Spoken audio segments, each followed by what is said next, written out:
ಕೆರಳಿಸುವಂತಹ ಮತ್ತು ನೋವುಂಟು ಮಾಡುವಂತಹ ಘಟನೆ ಬೆಂಗಳೂರಿನ ಚಾಮರಾಜಪೇಟೆಯಲ್ಲಿ ಸಂಭವಿಸಿದೆ. ಇವತ್ತು ಬೆಳಗ್ಗೆ ನಂಜನಗೂಡಿನಲ್ಲಿ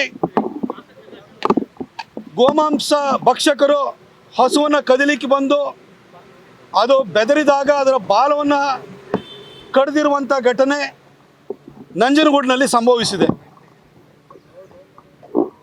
ಇಂತಹ ಘಟನೆಗಳ ವಿರುದ್ಧ ಇವತ್ತು ನಮ್ಮ ಮೈಸೂರಿನ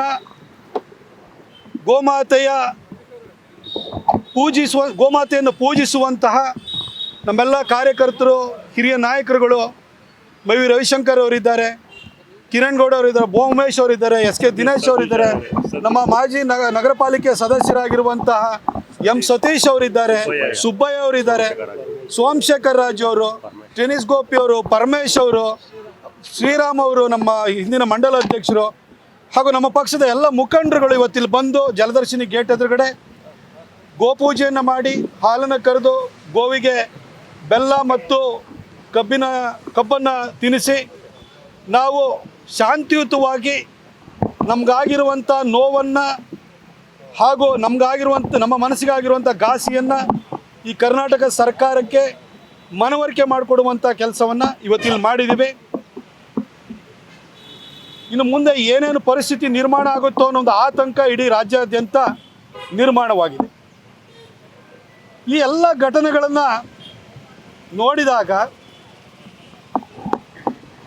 ಈ ಹಿಂದೆ ಸಿದ್ದರಾಮಯ್ಯನವರು ಮುಖ್ಯಮಂತ್ರಿ ಆಗಿದ್ದಾಗ ನಡೆದಂಥ ಸರಣಿ ಘಟನೆಗಳು ಹಾಗೂ ಅವರು 2ನೇ ಸಾರಿ ಮುಖ್ಯಮಂತ್ರಿ ಆದ ನಂತರ ಕಳೆದ 1.5 ವರ್ಷದಿಂದ ನಡೀತಾ ಇರುವಂತಹ ಸಮಾಜಘಾತುಕ ಪೈಶಾಚಿಕ ಕೃತ್ಯಗಳನ್ನು ನೋಡಿದರೆ ಭವಿಷ್ಯದಲ್ಲಿ ಏನು ಕಾದಿದೆ, ಎಂಥ ಪರಿಸ್ಥಿತಿ ನಿರ್ಮಾಣವಾಗಬಹುದು, ಯಾವ ರೀತಿ ಸನ್ನಿವೇಶ ಸೃಷ್ಟಿಯಾಗ್ತಿದೆ ಅನ್ನೋದ್ರ ಬಗ್ಗೆ ನಮ್ಮೆಲ್ಲರಿಗೂ ಕೂಡ ಒಂದು ಸ್ಪಷ್ಟ ಚಿತ್ರಣ ಬಂದಿದೆ. ನಾನು ಈ ಸಂದರ್ಭದಲ್ಲಿ ಒಂದು ಮಾತನ್ನು ಸ್ಪಷ್ಟವಾಗಿ ಹೇಳಲಿಕ್ಕೆ ಬಯಸ್ತೀನಿ.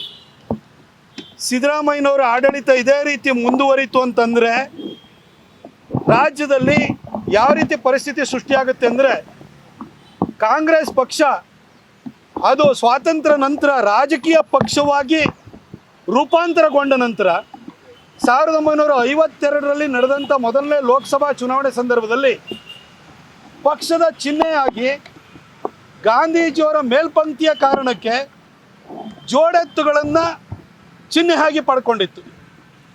ತದನಂತರ ಕಾಂಗ್ರೆಸ್ಸು 1969 ನಂತರ ಒಡೆದು ಇಬ್ಬಾಗವಾದ ನಂತರ ಇವತ್ತು ಕಾಂಗ್ರೆಸ್ಸಿನ ಅಧಿನಾಯಕಿಯಾಗಿರುವ ಸೋನಿಯಾ ಗಾಂಧಿಯವರ ಅತ್ತೆ ಇಂದಿರಾ ಗಾಂಧಿಯವರು ಇಂದಿರಾ ಕಾಂಗ್ರೆಸ್ ಅಂತ ಹೇಳ್ಬಿಟ್ಟು ಕಾಂಗ್ರೆಸ್ ಆರ್ ಅಂತ ಹೇಳ್ಬಿಟ್ಟು ಪ್ರತ್ಯೇಕವಾದಂಥ ಪಕ್ಷವನ್ನು ಸ್ಥಾಪನೆ ಮಾಡಿದ ನಂತರ ಜೋಡೆತ್ತು ಹೋಗಿ ಹಸುವಿನ ಕೆತ್ತಲನ್ನು ಕುಡಿತಾ ಇರುವಂಥ ಕರುವಿನ ಚಿತ್ರವನ್ನು ಪಕ್ಷದ ಚಿಹ್ನೆಯಾಗಿ ಪಡ್ಕೊಂಡ್ರು.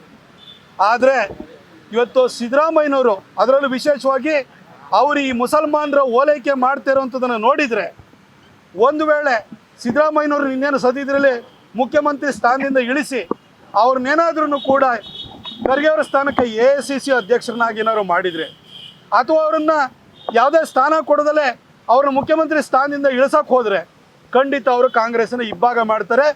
ಆವಾಗ ಈ ಸಿದ್ದರಾಮಯ್ಯನವರ ಓಲೈಕೆ ಮತ್ತು ತುಷ್ಟೀಕರಣವನ್ನು ನೋಡಿದರೆ, ಒಂದು ಇಂದಿರಾ ಗಾಂಧಿಯವರ ಕಾಲದಲ್ಲಿ ಹಸುವಿನ ಕೆತ್ತಲು ಕುಡಿತಾ ಇರುವಂಥ ಕರುವಿನ ಚಿತ್ರವನ್ನು ಅವರು ಚಿಹ್ನೆಯಾಗಿ ಮಾಡ್ಕೊಂಡಿದ್ರು.